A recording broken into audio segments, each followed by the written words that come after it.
नमस्कार जी, मेरा नाम सुषमा शर्मा है। मैं अमृतसर पंजाब से हूँ। प्रोफेशन से मैं लेक्चरर हूँ। यहाँ शहर में माल रोड स्कूल है सीनियर सेकेंडरी, वहाँ पर मैं हिंदी लेक्चरर हूँ वहाँ पर। तो बचपन से ही मैं अपने मदर को सुबह उठकर जल्दी उनको आंखें बंद करके ध्यान करते हुए देखा था। तब मैं उनके साथ कभी संत सम्मेलन होते या कोई प्रवचन या कोई कथा कीर्तन होती तो वहाँ पर भी मैं उनके साथ जाया करती थी। तो अमृतसर में एक निर्मल आश्रम है, वहाँ पर दिवाली से 15 दिन पहले संत आया करते थे। वेदांत सम्मेलन हुआ करता था जहाँ पर बहुत दूर दूर से संत आते थे और वेदांत पर चर्चा होती थी। तो मदर के साथ मैंने वहाँ पर जाना। तब मेरी उम्र होगी कोई, मैं 12-13 साल की होंगी। तो मैंने उनको सुनना तो ज़रूर, मदर के साथ जाना सुनना, लेकिन वो बातें ना सारी मेरी समझ में नहीं आती थी। तो वहाँ पर परमानंद जी आते थे, ओशो नित्यानंद, ज्ञानानंद जी, निर्मल जी, वो बड़ी चर्चा इसी दर्शन पर ही करते थे। तो वहाँ पर उन्होंने बात करनी, परमानंद जी ने कहना कि आप लोग भ्रम में हो, कि अंधेरे में कमरे में आप रस्सी को ही सांप समझकर बैठे हुए। तो वो बात मुझे आज तक उनकी याद है कि इसका मतलब क्या है। वो मैंने घर में आकर मम्मी से पूछना कि मम्मी वो ये बात क्या कहते हैं, समझ नहीं आती मुझे उनकी बात।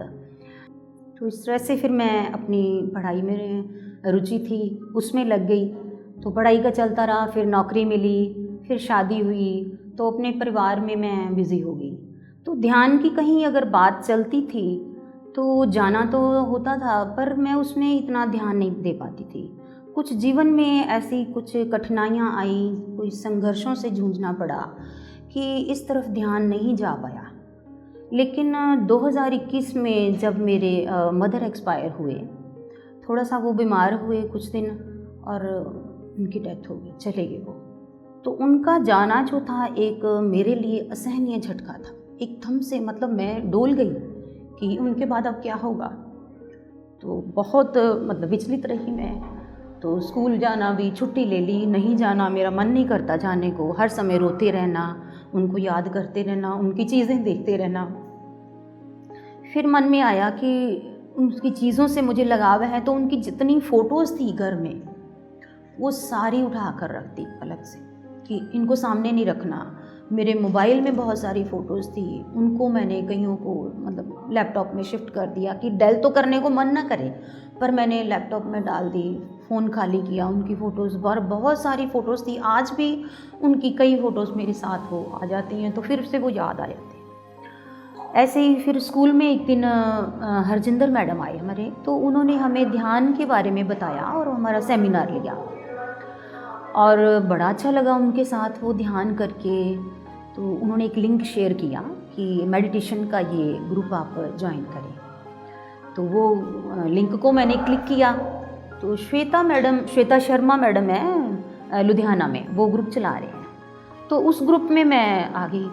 तो श्वेता मैडम के साथ मुझे ऐसे ध्यान करने का मौका मिला, बहुत अच्छा लगा। बहुत उन्होंने गाइड मुझे किया, कई बार उनसे फ़ोन पे भी बात होती, जूम क्लास में भी वो बताते। तो इसी क्लास में ही गगन मैडम थे एक, तो उनसे भी मैं संपर्क में आई, उनसे फ़ोन पे बात होनी, हमने आधा घंटा फ़ोन करते रहना, उन्होंने अपने एक्सपीरियंस बताने, मैंने भी अपने डाउट्स पूछने। तो गगन मैडम ने बताना, गगन मैडम ने फिर मुझे जसविंदर मैडम से मिलाया, तो उनके संपर्क में मैं आई। तो उन्होंने मुझे बहुत अच्छा गाइड किया, मैंने अपने डाउट्स उनसे दूर किए बड़े।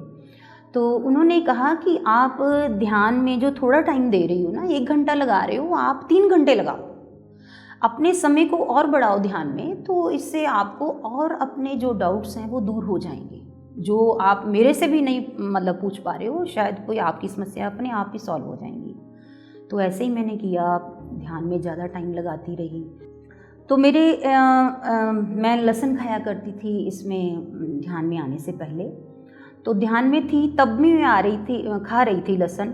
तो एक बार मैंने बुद्ध बनों में शायद जसविंदर मैडम को सुना था, तो उसमें उन्होंने बात की थी खाने की कि आप सात्विक भोजन खाओ, लहसुन नहीं खाना है आपने, तो ये तामसी होता है, तो इससे शरीर में गर्मी बढ़ती है और आपका ध्यान नहीं लगेगा। तो फिर मैंने लहसुन जो सब्ज़ी में मैं डाला करती थी छील कर, हर मतलब एक उसका पीस डाल देना, तो वो मैंने छोड़ दिया। पर मेरी ना थोड़ी प्रॉब्लम थी, कोलेस्ट्रॉल बढ़ा हुआ था। तो फिर दोबारा किसी में क्लास में मैंने फिर जसविंदर मैडम को जब सुना, तो मैंने उनसे सवाल किया कि मैडम बताइए, मैं वैसे तो मैंने खाना छोड़ दिया है, लहसुन नहीं खा रही हूँ, पर क्या मैं एक मेडिसिन के तौर पर ये जो मेरी कोलेस्ट्रॉल की प्रॉब्लम है तो मैं उसके लिए वो ले सकती हूँ कि नहीं। तो उन्होंने मुझे कहा कि ये सवाल आप मुझे क्यों कर रही हैं, आप अपने आप से ये सवाल पूछो, हालांकि आपका मन क्या कहता है। मैंने कहा मेरा मन तो कहता है कि मैं ना ही खाऊं तो अच्छा है, अगर ये गर्मी शरीर में पैदा करता है, ध्यान में कोई विघ्न डलता है इससे, तो फिर तो मुझे नहीं लेना चाहिए। तो कहते बस आपको आपका जवाब तो मिल गया है। तो फिर मैंने वो गोली भी छोड़ दी, मैं आज तक वो नहीं ले रही हूँ। पहले लेती रही थी मैं, सुबह खाली पेट उठ कर लेनी। मैंने सोचना कि चलो मेडिसिन के तौर पर तो कई बार कह देते ना कि आप कोई चीज़ ले भी लेते हो तो वो उसका पाप नहीं है, तो फिर मैंने वो भी छोड़ दिया। तो इस तरह से मतलब चलता रहा। तो मैंने बचपन में मैंने एक ना सपना देखा 2 बार, जब मैं छोटी थी, स्कूल में पढ़ती थी, यही कोई जब मदर के साथ मैंने निर्मल आश्रम में जाना संत सम्मेलन में, उन्हीं दिनों की बात है कि मुझे सपना आना, एक बाबा जी हैं जिनकी लंबी दाढ़ी है, वाइट कलर की सफ़ेद दाढ़ी है, सफ़ेद कुर्ता पजामा उन्होंने डाला हुआ है। तो वो सपना मुझे 2 बार आया, सेम सपना, मतलब जब उन्होंने मेरे पास, दूर से वो आ रहे हैं, वो मेरे पास आ रहे हैं, जब वो मेरे पास आते तो मैं डर जाती और मैं उठ जाती।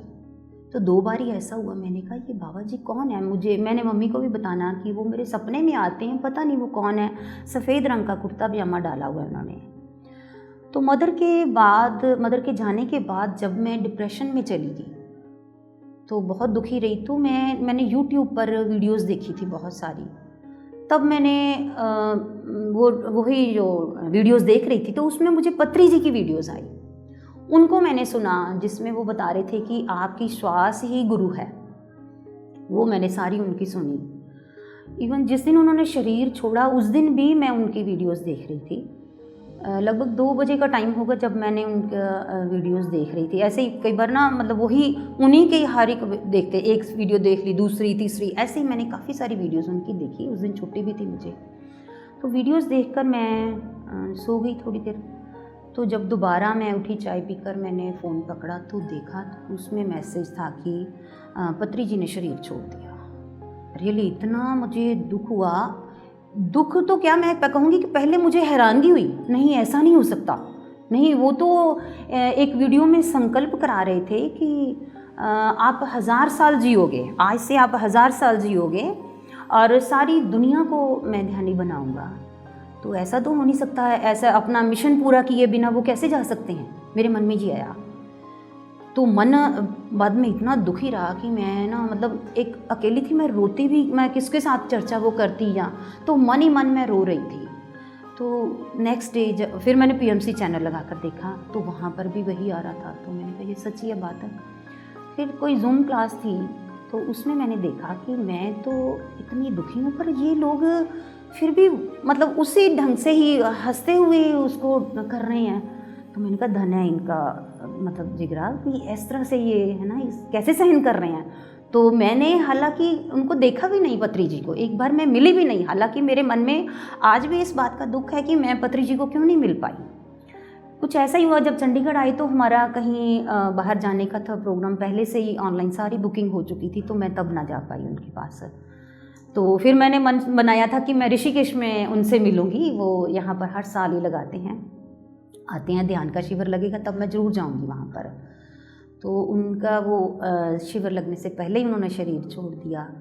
तो ये मेरे मन में आज भी दुख है कि मैं उनसे मिल नहीं पाई हूँ। अगर मैं मिलती तो शायद मुझे उनसे कितनी ऊर्जा मिलती, क्योंकि वो तो एक बड़े ध्यानी थे। उन्होंने तो सारा अपना जीवन ही ध्यान में लगा दिया और लोगों के लिए इतनी निष्काम सेवा उन्होंने की कि किसी से पैसा नहीं लेना और सबको ध्यानी बना रहे। आजकल तो कोई ज़रा सा भी काम करता है ना तो उसके लिए भी वो कहेंगे कि हमें इतने पैसे दो, इतनी फ़ीस है, ये है। तो उन्होंने तो बिना किसी पैसे के ही इतने लोगों को ध्यान सिखा दिया और निष्काम सेवा की उन्होंने।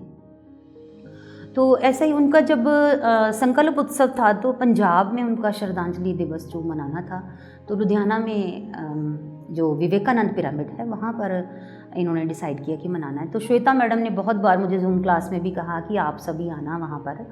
तो अब तो खैर अमृतसर का भी हमारा ग्रुप बन गया है, जिसमें ममता मैडम हैं, मंजू मैडम हैं, वो चला रही हैं ग्रुप। यहाँ पर सेंटर भी बन गया है एक, जहाँ पर हम सब लोग ध्यान करते हैं।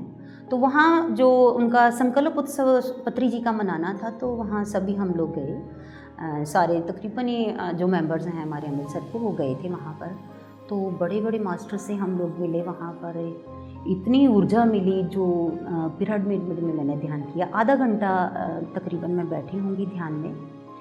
तो बैठते ही लगा कि इतनी ऊर्जा, तो मन हुआ कि अब दोबारा यहाँ पर फिर बैठकर ध्यान करना है, 1 घंटा और ध्यान करेंगे, फिर हम जाएंगे, चाहे लेट हो जाए अमृतसर जाने के लिए। तो वहाँ पर फिर बैठे हम लोग, काफ़ी एक्सपीरियंस सुने, मास्टर्स के भी वचन सुने, या दूसरे लोगों ने भी अपने एक्सपीरियंस बताए। तो अब तो मन कर रहा है कि अमृतसर में भी जो विवेकानंद पिरामिड वहाँ जैसा बना हुआ है, अमृतसर में भी बन जाए, तो हम लोगों को भी और एनर्जी मिले। मतलब कहते हैं ना, पिरामिड के नीचे कोई ध्यान करे तो उसकी कई गुना एनर्जी जो है वो ज़्यादा मिलती है। तो मेरी भी एक इच्छा है कि अमृतसर में एक पिरामिड बहुत बड़ा बने। छोटे की मैं कामना नहीं कर रही हूँ, बहुत बड़े की, क्योंकि मैंने अपना घर जब मांगा था भगवान से, तो मैंने यही कहा कि चलो 100 गज का ही हो जाए, तो मुझे 100 गज का ही मिला। तो मैं पछताती हूँ उस बात के लिए कि मैंने 100 का क्यों मांगा, हालांकि वो ट्रिपल स्टोरी है। पर मैं कहती कि मैं उस समय 5000 गज का क्यों नहीं मांगा मैंने। तो मैं पिरामिड के लिए कल्पना कर रही हूँ, तो मैं बहुत बड़ा पिरामिड कह रही हूँ कि बहुत बड़ा पिरामिड अमृतसर में सबसे बड़ा पिरामिड बने, जहाँ हम लोग सभी ध्यान करें। और हमारा पंजाब जो है इस समय जो नशे में उलझा हुआ है, जहाँ की जो यंग ब्लड है वो नशों में जा रहा है ज़्यादा, तो इसको नशा मुक्त करें, हम सब लोगों को ध्यान में लाएं, सभी लोग ध्यानी बने। यहाँ अमृत का रस बरसता है अमृतसर में, गुरु की नगरी है ये यहाँ। तो इस रस को भी सबको पिलाना है, जो ध्यान का रस जो है वो सबको पिलाना है। सब पंजाब वासियों को हमने ध्यानी बनाना है। और एक मैं जैसे लेक्चरर हूँ, एक अध्यापक हूँ, तो मेरा एक संदेश सारे टीचर्स को भी है कि जैसे बचपन में हम जो कोई बच्चों के मन में डाल देते हैं ना बात, तो वो हमेशा याद रहती है। तो स्पिरिचुअलिटी की बात भी जब हमने करनी होती है तो हम सोचते हैं कि बड़े होकर करेंगे, अभी पढ़ लें, अपना कैरियर चुन लें, उसके बाद देखेंगे। नहीं, मैं कहूँगी कि अभी बचपन से ही उनको ये चिंगारी लगानी है, उनको ध्यानी बनाना है, ताकि वो किसी नशे की लत में ना जाएं, वो इस तरह से गलत रास्ते पर ना जाएं, वो ध्यानी बने और सही रास्ते पर आए। और हमारा जो पंजाब है खुशहाल पंजाब हो और इसका नाम दुनिया में रोशन हो। जो पत्री जी ने एक सपना लिया है कि सबको ध्यानी बनाना है, पूरे विश्व को मैं ध्यानी बनाऊंगा, तो सब लोग ध्यानी बने।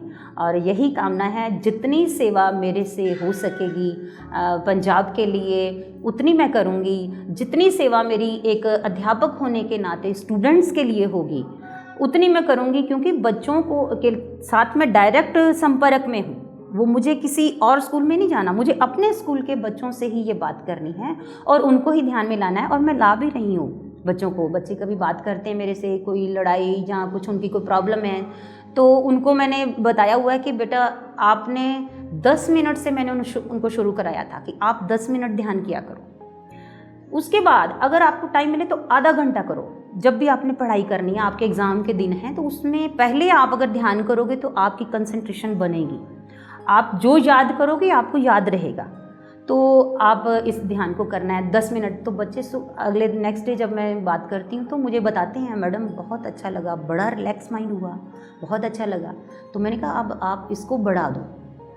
स्टूडेंट्स के साथ साथ मेरा जो सोशल सर्कल है, जो मेरा आस पड़ोस है, रिश्तेदारी में है, तो सबको ही मैं ध्यान सिखा रही हूँ। जितने लोग आते हैं, कुछ ऐसे भी हैं जो सोचते हैं कि नहीं अब तो हमारी उम्र होगी, हमने बस वो पाठ कर लेते हैं, हम इतना पढ़ लेते हैं, ये कर लेते हैं। मैंने कहा ठीक है, वो आप करो, आप उसने आपको करते ही रहना है उसको, पर आपने साथ में ये भी करना है।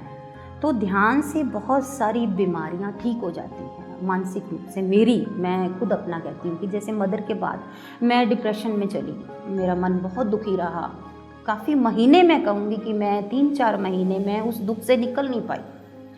लेकिन ध्यान में जैसे ही मैं आई तो इस चीज़ को मैंने एक्सेप्ट करना शुरू कर दिया कि जो हो गया है उसको स्वीकार करो, जो नहीं है उसके लिए क्यों रोना, जो हमारे पास है उसके लिए हम धन्यवाद करें।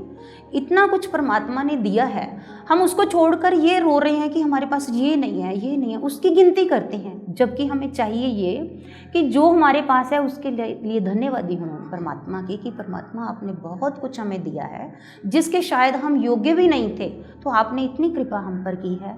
तो जो नहीं था हमारा हिस्सा, जिसके ऊपर नहीं था हमारा हक, वो आपने ले लिया, तो ठीक है। यही स्वीकार भावना मैंने ध्यान में आकर सीखी। इससे मेरी बीमारियां भी ठीक हुई, मैं फिज़िकली भी मेंटली भी मैं ठीक हुई। जैसे हर बात को पहले मैं लेकर कभी उसी पर ही बार बार निकलनी नहीं दिमाग से, तो अब वो छोड़ दिया कि सोचें, अगर विचार रखेंगे तो ध्यान नहीं लगेगा, तो विचारों को छोड़ेंगे तो ध्यान लगेगा। तो सबको मेरा यही कहना है कि ध्यान में आइए, ध्यान में बहुत शक्ति है, ध्यान जादू है, ध्यान चमत्कार है। तो इतना ही मेरा कहना है आपसे। धन्यवाद।